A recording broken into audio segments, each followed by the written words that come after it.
Hey guys, welcome back to a new video. I'm Stephanie West. I'm a licensed counselor here in the state of Michigan, an owner and operator of In Progress Counseling.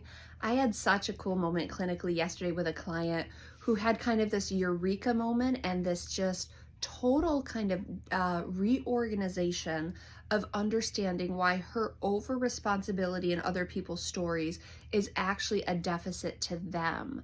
And so in her particular situation, there's an anxiety response where if something is uncomfortable, she's going to want to go in and try to rescue. It's very common. It happens in many of our stories where we're just really, really helpful. Someone's distressed, I want to fix it. Someone has pain, I want to take it away. So she and I are talking, and I asked her, what's the cost to other people when we go into their stories and we rescue them? And, she really couldn't come up with a whole lot of understanding or a whole lot of expressing why it seemed like a bad thing. Because honestly, it's like, no, I'm just being helpful, and I'm being caring, and I'm being Christian, and I'm being altruistic. And to a degree, that's true. But that type of behavior might rob someone of something. And so we process through that together. And we use the framework from James 1, verses 2, 3, and 4. And I'm not going to quote the verses here, but you're welcome to dive into them. And what it talks about in those particular verses is this sequencing that happens. And the sequencing is that hard things take place, we persevere, and it literally says, let perseverance finish its good work. And when that happens, there's growth or there's change. Now, she and I share language around weightlifting. We both very much desire to be strong women. So we're in the gym, we're lifting heavy weights. And so we use that as kind of a parallel. And we said at the gym, you lift heavy, and through repetitions, through perseverance, you grow muscles. That's literally what happens. And so when people are going through hard things, and they persevere through them, they're going to grow.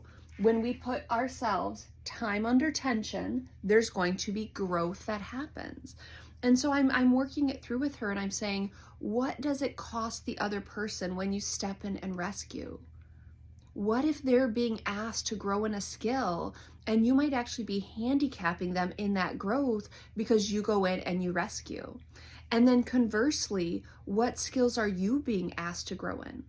Maybe things like patience, maybe things like loving people well for where they're at, maybe things like, letting things happen and develop in their right and proper order in a gradual way. Maybe your job isn't to go in and fix and coerce outcomes and make everything move in this really succinct timeline that feels really cozy for you.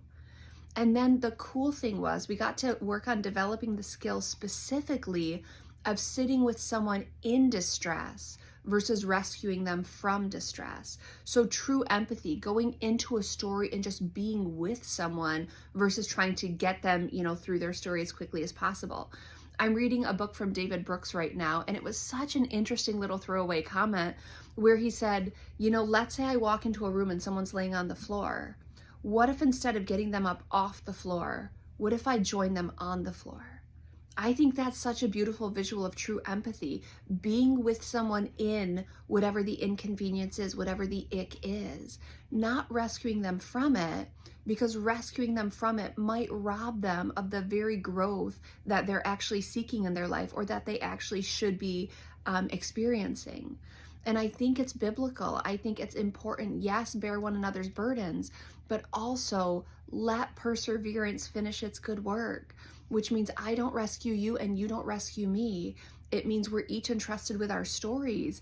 Time under tension will produce results. And so I loved sitting with her in that understanding where her eyes lit up and she's like, oh my word, I feel such relief at that thought. Yes, it is relieving. It's also important that we grow in the skills of letting people have their stories. And there's a tension of, yes, sometimes we're invited to help, sometimes we're called to help, but it should not be our default posture to go in and rescue people, because we want to trust in their dignity and their capabilities, and we want to trust the process of growth in their life too.